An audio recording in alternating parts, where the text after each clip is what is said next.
Okay, awesome. You're listening to the Mental Money Podcast. I am your host, Natalie, and today we have with us Kathleen Clemins. I almost messed it up, but it's like the easiest name to not mess up. Thank you, Kathleen, for being here. Thank you. Yeah, of course. So, for those of you who are coming back, thank you for coming back. For those of you who are here for the first time, we are a podcast that is dedicated to making sure that as an entrepreneur along your journey, you have all the resources, the tools, the options, and all the things that go into entrepreneurship, right? And one of the things that you might possibly have or need along the way is a way to turn your expertise into a product, especially as like consultants nowadays. I want to see if you'll agree with me, Kathleen. Um, we are strapped for time, resources, money, and I think turning yourself or your expertise into a product is a great way to kind of turn yourself into like a passive form of income. What do you think about that? Yeah, I do too. And I for years have hesitated to use the term passive income because Mhm. as soon as you use that term, you are immediately like a bro. And I should have like a Yeah. Lamborghini behind me and talking about passive income and Yeah. all that. Like so, Mm, but it's true because it's passive in the sense that like writing a book is mm, passive income, right? There's yeah. nothing passive about writing a book, but the royalties can be passive down Yeah. the line.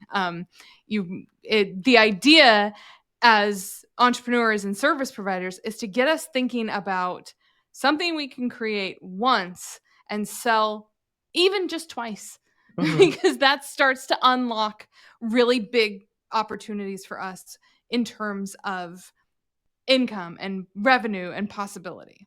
Yeah, no, for sure. So how did you get started down this path? What made you realize that you were maybe like can I guess? Matter of fact, let me guess. Were you in a situation where you had limited bandwidth and you realized that it was unsustainable and you needed a way to kind of multiply yourself, and or multiplying yourself meant that it would be too expensive to hire people or kind of like take whatever it is that you knew and try to train people to do it, and or too expensive to try to kind of outsource yourself or multiply yourself, so you had to find a way to kind of consolidate it?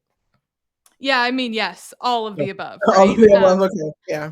I have 13 years of digital marketing experience, and so lots of Mhm. people have hired me to do sales funnels and create income for them, and Yeah, like create one product and then have it work for them for years and mhm, years and years. And um, it's super fun, and it's yeah, what's really fun is like helping people unlock the idea of, well, I don't know what I would create, and immediately they think, well, I need to create a course. Well, yeah, do you recommend Teachable or Kajabi?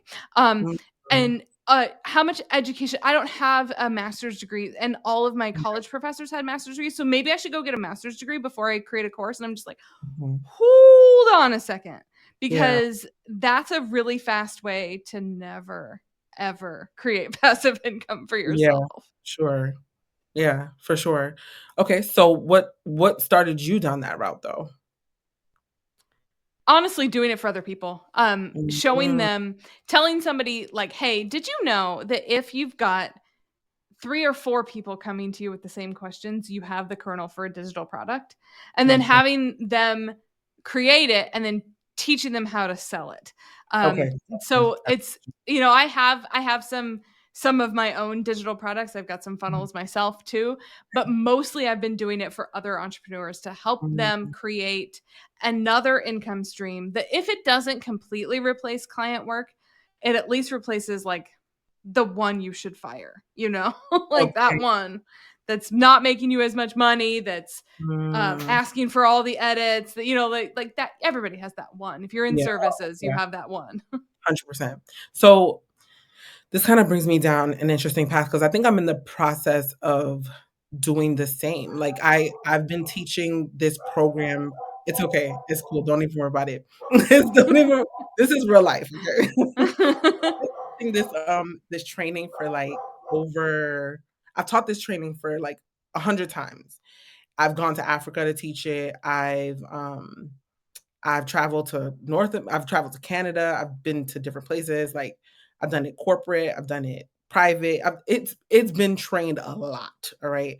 And I'm in the process of training it again, and, I realized, like, I wanted to do a cohort style, but I'm just like, I wanted more hands off. I really wanted more hands off, and I'm now entertaining the idea of maybe doing a more of like a cohort or maybe like a passive way of doing this, right? So maybe this could help me as much as it could help somebody else. Should we put the framework before the offering, or should we put the offering before the framework? Explain what you mean. What's the difference between the offer and the framework? Okay, so you know how like everyone has like a framework for how things should be done, right? So like you have to have a funnel, and then the funnel has to you have to have this offering with, so like the in my mind, I'm thinking of it as where the offering would live and how the offering would be delivered would be the framework, right? Versus what the offering, should we build out the offering first and then worry about the frameworks after? I would say that since you've done this 100 times, you already have the offer. Like you Right. already have what you're delivering. You know what you're going to be delivering. Mhm. Um, and it's all a matter of how you're going to sell it at this point. Right. Right. So the more passive it is, the more opportunity you have to have like things happen on demand and um have a really like slick funnel down the Mhm. line. Mhm. A cohort style, you can make more money because it requires some of your time, but you Mm. can still do it as like a flipped classroom model. Like, Right. okay, Fridays, I'm going to send you out. You need to be watching this. You need to do this piece of homework, and we're going to meet on Wednesday, and we're gonna play show and tell. Right. And that can work really well too, because then again, you're creating it once and then you're running 10, 15 people through it at a time. Mm. And the more interactive it is, the more staying power it has with your clients. Mm. So there's a real balance between how passive you want it to be and how impactful you want it to be, Right. because a lot of times if it's like a $297 product that sounds really good, I'm going to buy it, I'm going to look at it once, and I'm never going to touch it again. True. And that's fine, Mhm. because collecting multiples of 297 is sounds great, but Sure. it really depends on what the product is and what the goal of the product is. Right. Yeah, see that I don't know if I like that framework because I'm very invested in my like the people that I work with. Like I want them to be I want to see the outcomes for them. You know what I mean? Like, so I don't know if that would work, but either way, right? One of the things that I do have a concern about that I would want your feedback on is, and I'm actually personally experiencing right now, is how do we insert ourselves into this product, this offering framework, whatever it is, so that it's not easily replicable? Because there are a lot of people who might see something that appears to be working, but they don't have all the facts. They don't really have all of the pieces or details that we know we want for the outcomes. And they're just kind of taking it and trying to profit off of it versus like um really understanding, how do I explain it? Like what it is that we are trying to do, but they're just trying to like kind of make a buck.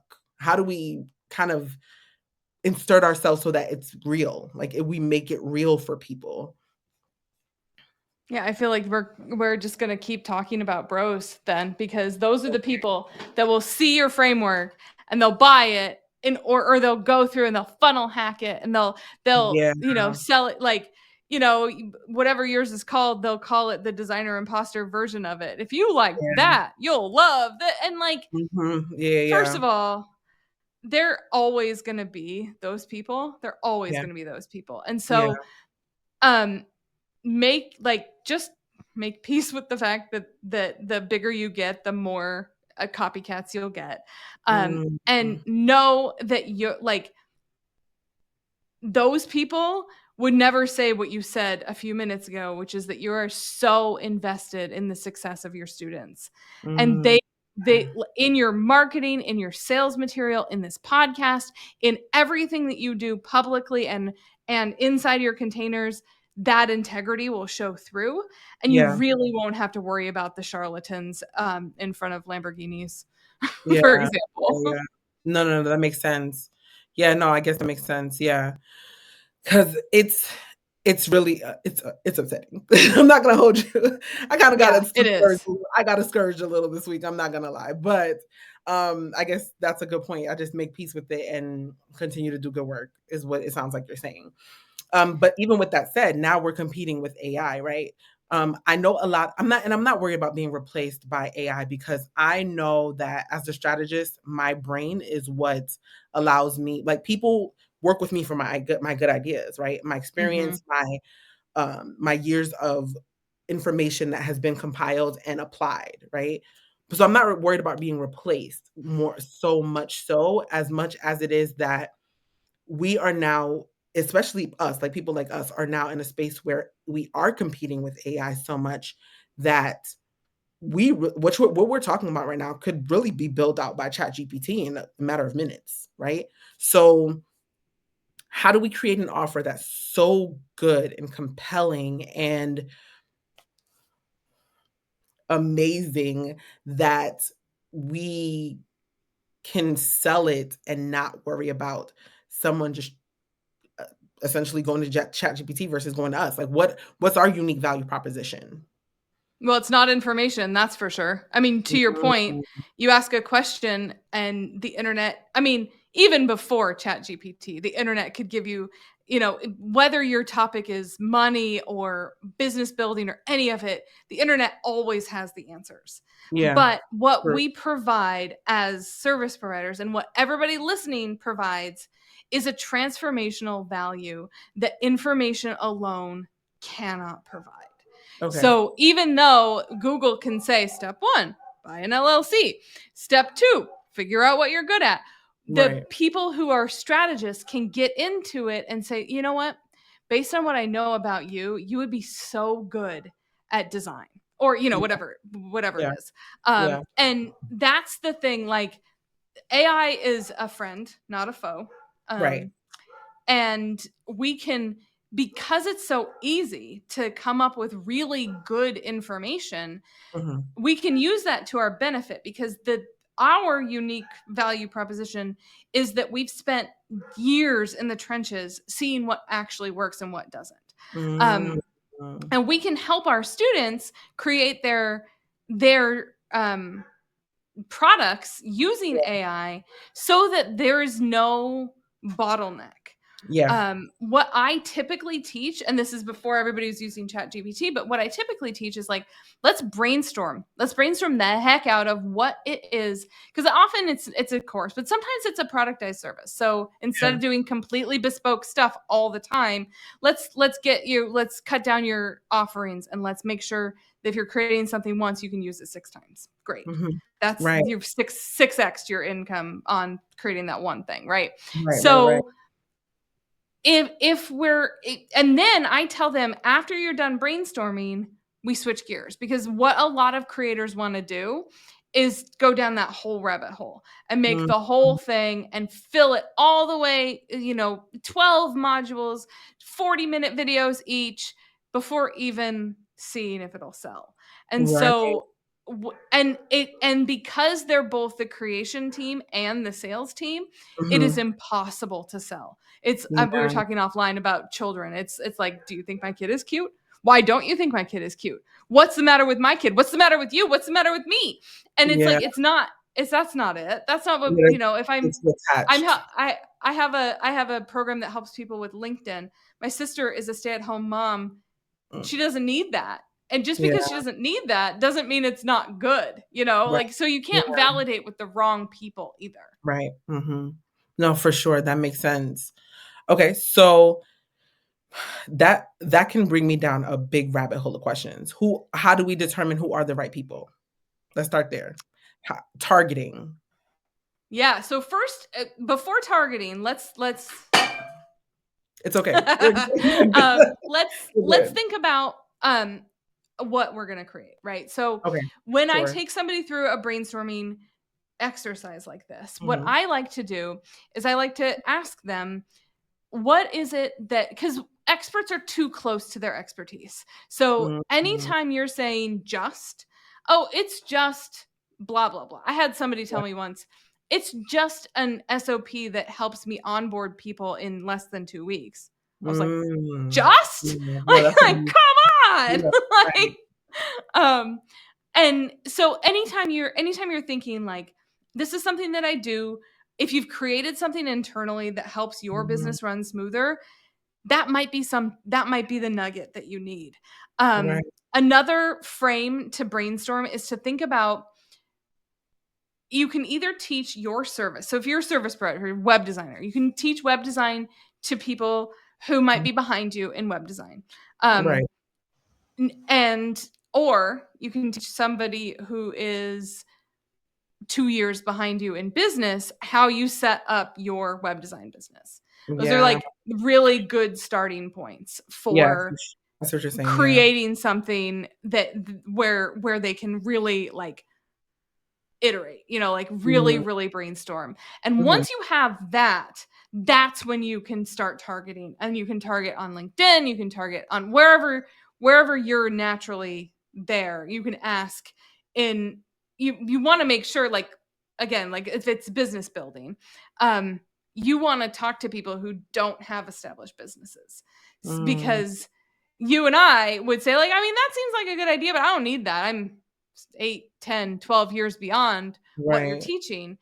But so that's a terrible validation, right? Mhm, But if you can find people, and the internet is vast, so you can yeah, always find people who might be that target. And a lot of it's guesswork at first. mhm, But if you ask people, maybe in like forums or Quora or any of the Facebook groups you might be in, you can look for Facebook groups that are around that same problem. You can ask individually. There's a lot of ways to validate before you go off and you're off to the races in building.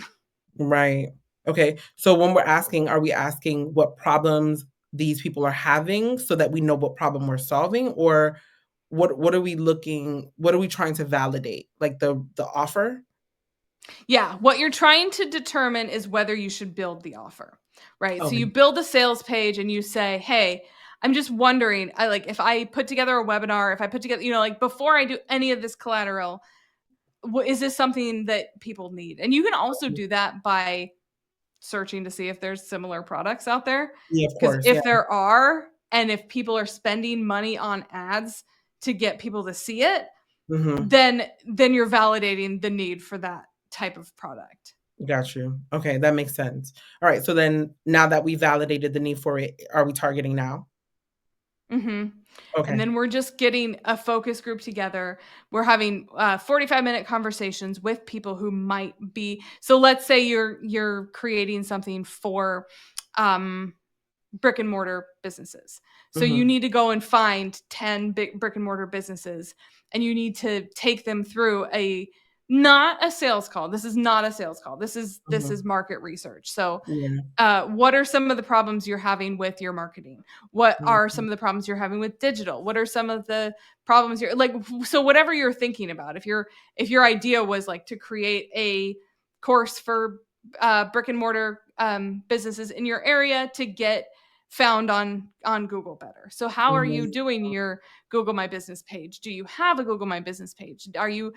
Is it hard to set up? Is there something, like, where are those problems, and how can you make it easier to solve them? Okay. Question. So I noticed that a lot of like these courses online, and whether they're valid or not is not the question, but the ones that are valid, right? I noticed that their framework is to kind of like give an introductory product or service, no product.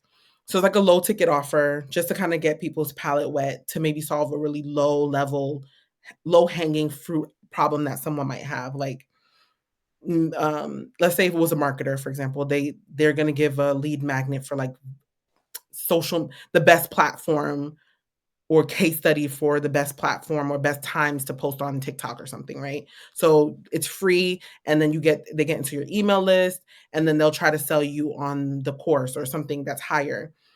Is the ultimate goal to get someone into a service or one-on-one, or is the ultimate goal like what's the ultimate end goal? It totally depends, right? Okay. So you have to decide, Because because when you see that, a lot of times it's just like a Frankenstein together thing. Somebody said, hey, you should make a lead magnet for that so you can get email addresses. So then all of a sudden you're getting email addresses for the sake of getting email addresses, and you never even intended to send an email. And Yeah. so like a lot of times we think about it on that like tactical level. But Yeah. the truth is, if your goal, let's say your goal, you've decided that your goal is to help 1 million people. Well, Mhm. then there are different ways to help the 1 million people than there are to help 1,000 people. Mhm. So like taking a step back and really asking where you want to go with your business, not just this offer, but where are you going with your business? Mhm. Um, and for a lot of people, they haven't thought about that. They're chasing the Benjamins, which is totally fine. It's We fine. all want those too. Yeah, yeah, But yeah. if you can connect it to a higher purpose, you're going to Yeah. have a much easier time Creative 2, options. 5, Yeah. 7 years from now. Yeah. Yeah.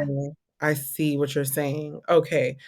So, dare I ask if that is a good way to assess whether or not that is a course that or a course or program that you should be enrolled in based on, like, kinda like the long-term vision, if you can kind of see it? What do you mean? Like if what is? So, like, let's say I find a program for, like, investing or something, right? And I realize that when I'm looking at the course, it's like $5,000 or let's say it's $10,000. I have the $10,000. I'm ready to pull the trigger, but I only see that it's like a $10,000 course, and I don't see anything kinda, like, beyond it that's going to allow me to kinda, like, graduate into like, a larger offer or something where I'm able to increase my knowledge base or, like, maybe I wanna have a mentor where I can manage my own assets one day or something else where there's, like, a larger picture. Should I use that as a barometer for whether I should work with that person or not? Or maybe that's just kinda like what the offering was in that one space? If somebody has a $10,000 offer and they're not willing to jump on a call with you, I wouldn't buy from them at all. But if they have a $10,000 offer and it's like, hey, this is how to turn your $100,000 investment into $250,000 in 14 months, whatever. I don't know what this is an example. Mhm, And you believe that they can do that, they should be absolutely willing to jump on a call with you and talk to you about what that means, what it mhm, means in month 1 versus month 7 versus month 14, because the way that they treat you on the sales call is going to be the way they treat you inside the program. yeah, It's a good way to test out whether, like, if somebody's patronizing to me on a sales call, I can guarantee you how much money I will spend with them. yeah, 0. No, I You got know? you. So, I was gonna ask you about what? My mommy brain is still high in effect. What was I gonna ask you about? It really skipped my mind. That's terrible. I like it. That's right. It's okay. No, it's fine. So now that we've targeted, we've built out we've validated our offer, we targeted. So Mhm. what's like the next natural step in like kind of building out this framework? We do the sales framework and then we build the offer at the same time. So, sales page first, and then you back into however you're going to do it. Usually it's a webinar or a video, or like some sort of lead magnet opt-in, something interactive that shows, if it's a course, you want to do a webinar so that they can see your teaching style. Your teaching style is Mhm, not going to be all that different inside your mhm. program than it would be on a Yeah, webinar. If right. it's coaching, you want to jump on get people on a call and then just say like, hey, isn't it like, forget the slides. Let's see what we've got going on. Mhm, I'll show you how to do it, but does anybody want to be a guinea pig? And then you'll really get a sense for how like mhm. those people get a sense for how it'll work inside your paid program. Right. And then allow yourself to just be a week ahead of your people. Mhm, So the first time you run it, make it really interactive, not at all passive. and say, and you don't have to say this anywhere in your marketing materials, but only finish the first module. And then tell people, look, we're going to get this done by next Thursday. And then you buy yourself time, because you as a service provider have never once been late on a client deadline. And so if you treat a digital product like a course as if it's 10 clients, there's no way you're not going to deliver module 2 next Thursday. There's just no way. But if you make yourself do all of it ahead of time, then you won't do it's really, really hard to go back to like, okay, in this we're going to talk, like it's harder to build marketing around it once it's finished, which is really counterintuitive, because when you're in creation mode, it's really hard to think about selling it. But that's when you should, because you're like, oh, that was such a good point I said. And then you can pull that and talk about that in your sales material. Interesting. Where were you 2 months ago? Damn. I could have saved myself a lot of sleepless nights, man. Wow. Hmm. Okay. Interesting. All right. So, how does social proof kind of work all into this? Because I have a lot of like validity. Like I could give you reviews on reviews, people that could tell you like how they've benefited from this training and whatever. I just don't know how to brag about this. I'm really bad at it. So like how do I Right. implement it, or how does one implement it into this program so that other people really know that it could work for them as effectively as it worked for other people in the past? That's a really great question. And first of all, good job collecting all those testimonials, because they Oh, will not go to waste. okay. Because your concern is so super valid. Like, how do I tell people it's the greatest thing since sliced bread? Well, you don't. That it's Mhm. terrible, because even if you said, "Hey, so and so told me that it changed their lives," I'm like, "Cool. Where is that?" Like, so you can put their testimonials, sprinkle them throughout all your sales material. Sometimes just having a wall of testimonials is enough to convince somebody. If I tell you I'm the best thing in the world, you're going to be like, cool, yeah, you need to say that because you have to eat. But if you see 100 people saying that I'm the best thing in the world, you're like, well, maybe it's not, they're not 100% all be paid, wrong. Right. like, Yeah. Yeah. like, Mm, and video is really great. A video, if you can get video testimonials from your people telling other people why they should join your program, that's the pinnacle. mhm. But even just text with their picture and their actual name is enough of a testimonial for a lot of it'll help move the needle. It'll help the people who are on the fence decide. Right. Yeah. No, that makes sense. Is there is there like a format for us outside of like a video or like that photo that works as well? Because I've seen like people do like an interview style. What are your feelings about that one? Those can get awkward, but they can be good too. Like it's really more about the format of the testimonials, more about before everything was in black and white. Then Mm, I did this. And we don't talk about what this is. This is just this big catalyst moment. And now everything's in color. Like the mhm, Wizard of Oz. Then the house fell down on on me. And mhm. now everything's in Technicolor, and Right. life is so much better now. Right. So it's like before, uh, fulcrum point, after. Um, Right. if you can get people to talk like that, and talk about why they joined your program in the first Mhm. place. I was pretty skeptical when I heard about this program, but I joined, and now, my skin is clearer, my teeth are straighter, my kids are happier, like everything is better because of this one thing I did. Right. No, that makes sense. So the women that I primarily work with are African American women. And there's like a lot of social, societal, cultural, and economical circumstances that kind of contribute to why they are afraid to charge what they should for their expertise, right? Or even like what we're talking about right now, like even turning what they know into a product and like being the front of it. Could you talk to us about how we can kind of navigate that and move around it and then charge what it's worth.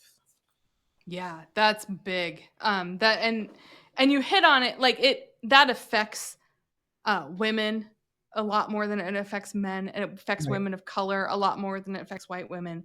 And it's not an accident. It's Right. it's like the patriarchy coming through with that voice in our head that says like you don't know enough, you're not smart enough, Right. you aren't educated enough, you didn't grow up in the right zip code or whatever. That's Right. all just like generations of patriarchy and other bad systems that get into our heads. Um, and the thing that helps me combat it is knowing that mediocre white men don't feel it by and large. Wow. Um, and if one of us can get over it, then we're showing the next generation that it's possible to look a certain way and have the success of a mediocre white man. Interesting. Okay. So what does that look like in a consultation? Because I get what you're saying. Trust me. Right. Right. No, and I've been in it's a such lot of these it's rooms. I've been in a lot of these yeah, rooms. and it's I can yeah. understand what you're saying. Okay. Right. But like No, and one to one. it's one thing to be like charge what you're worth, and it's a total different thing to be like, okay, Push here's the what that button. practically means. Yes. Because because I'm a business coach, and usually it's true, like you have to charge more than you're charging for so many reasons, Hmm. not just because we're in a crazy economical situation where eggs cost $10 and like gas costs $5, but like not just because of that, but because um we as experts, we don't value our expertise. The closer you get to mastery, the less you value it. You think everybody Interesting. can do it. Um, a lot of times I'll when I'm working with somebody who's resistant to charging more, it's about like trying to find clients at a higher price point, right? Like if most of your business comes from referrals and you're not charging enough, you have to know that part of that referral is, and you got to get in before she realizes she's undercharging. Um, and when you double your rates, like everybody tells you to, all of a sudden those referral sources dry up. So you have gone from not charging enough but making enough money to doubling your rates and charging what you're worth and making no money. And Yeah. it's like, okay, well that's a terrible situation to get into. Right. Which is part of why um, digital products can fill that gap, right? So Hmm. if you're charging more, then you need to have another income stream. And Hmm. the income stream and the digital products are such an interesting thing because like if you're doing a cohort, let's say, it Hmm. has to be expensive enough so that people show up. Right. If you're asking somebody to pay $300 to meet in person live for 12 weeks, you'll get people to pay but not show up.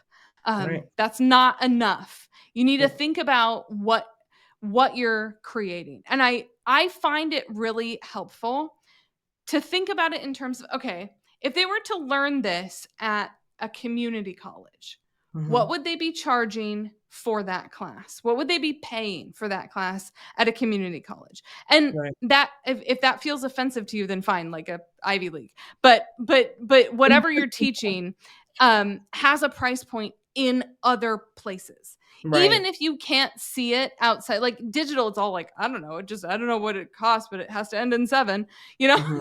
but like, Right. Right. but what the transformation that you're providing is there's probably an example in outside of digital that offers that same transformation. And so Hmm. if you can look at that and then price yourself according to something like that, then Hmm. it can be kind of, it can help you um Mm. charge what you're worth, but also give a ton of value. Because again, when you're creating something once and selling it on repeat, the actual price point doesn't matter as much. Right. No, I see what you're saying. Interesting. Okay. So digital marketing, right? Because it's or digital products. It's Mhm. such a okay, it's making being online an awful experience, okay? Because it seems like everyone is always trying to sell us something, but then also it's like the perfect medium for getting traffic. So, how do we remedy that? If it can be remedied, or do we just gotta suck it up and sell ourselves? Yeah, I mean, it's I I am with you. It's tough. It's everybody wants you in their funnel, everybody wants you to sign up for their newsletter, everybody wants this, everybody wants that. But Yeah. the reason you see it a lot is because 'cause you're a creator. Um, Mm, mm. we're in each other's funnels because we wanna learn from our peers, and we wanna so it feels like so much more. An example I have of this is I was coaching somebody around Black Friday, and they said, everybody's inbox is so full already on Black Friday. I Mhm. don't want to add to the noise." And Yeah. I said, if you think you're adding to the noise, you need to go back to the drawing board on your products. If you don't believe your products are signal, then you have to do some renovating of their products. Sometimes it just takes looking at your Mhm. product and realizing, like, dang, that is really good. I can offer something for Black Friday. Everyone else is. Yeah. Like, we get into a world where we think that the whole world is like our corner of the internet. Um and sometimes it's just about like taking a break yourself from social media and Yeah. then coming back with your signal. Got you. Okay. Anything else that you think we should know about turning our expertise into a product? Yeah, one last thing. Yeah, sure. If it's easy to consume, it's going to impact people more. And usually the things that are easy to consume are easy to create. And Mm, we as entrepreneurs get all up in our heads about something being too easy. But if it's easy to create, it's easy to implement. And if you want to impact a ton of people, making it as easy as humanly possible to apply the things that you're teaching will help you make a lot more money. It'll help them get results on your offer. And to me, that's a win win. I hate that you said that. Ah, Sorry, I I'll show really hate myself that you out. said that. I know, no, no, you're good. Don't show yourself off. I'm really happy you're here. Um, because the concept is it's interesting that you say that though, because the concepts that I teach, because entrepreneurs are so new to it, it seems very overwhelming and a lot for them. And it's a lot for them to wrap their mind around. So it's not easy. I try to make it as easy as possible to implement. I give them as much information as they can to conceptualize it, but it's not an easy process. But once applied, it's definitely going to set you apart in like pitching and applying for grants and all that kind of stuff. But like, it's not easy, especially if you've never done it before. So like, Right. it's what do I do? Well, it's simple. You know what? Your process is probably simple. But, like getting out of debt is simple, right? Like pay off your Mm, debts. Step 1, pay off all your debts. Okay, well, uh that has like 100,000 different little steps, right? got you, got you, Um, got you. Okay. investing money is simple. Buying a house is simple, but none of that's easy. Saving up for a down payment can be the hardest thing a young adult can do. Yeah. Yeah. Um, Okay. So don't conflate simple and easy is what you're telling me. yeah, yeah. Okay. So okay, so if I'm understanding correctly, in the marketing copy verbiage, it should be simplified, but as far as the outcomes, it doesn't necessarily have to be easy. Yeah, yeah. Okay, And when you're gotcha. and yeah, when exactly. Like if you think about anything, you want to make it seem doable, especially if you're helping brand people who are brand new to Brand new, entrepreneurship. So it's right, like, yeah, okay, it can be simplified into these 6 steps. Just like, I don't know, hiking Kilimanjaro can probably be broken down into 6 steps. yeah, Um, but yeah, so much of it is like you need it. It needs to be like, okay, if you can walk to the mailbox, you can hike this mountain. Mm. Maybe not tomorrow, but so break it down for them so that if they can, if they can create a Canva design, if they can, figure out their state's LLC weird website, then they have what it takes to start a Gotcha. business. If they have some Gotcha. ideas, if they've got life experience, or if they figured out something that helps their community, that's all they need. Mhm. It's not about making it's what your job is to break down the barriers that those people have in their heads. Like, I can't possibly start my own business. Where would I find the time? I'm working 3 jobs. Mhm. Nobody's giving me a break. I don't have time. Like, make it so that the first step isn't a hike halfway up the mountain, Yeah, no, I see what you're saying. Okay, no, I see what you mean. Interesting. Okay. Does anyone on the live have a question before we Mhm. head out?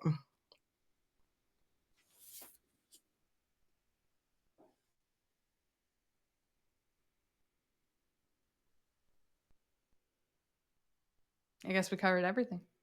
She said all good. Okay, I got it all good. Awesome.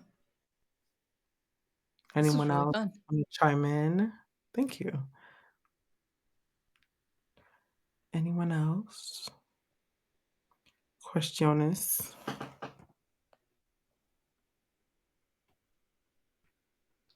We're talking about how to turn your expertise into a product.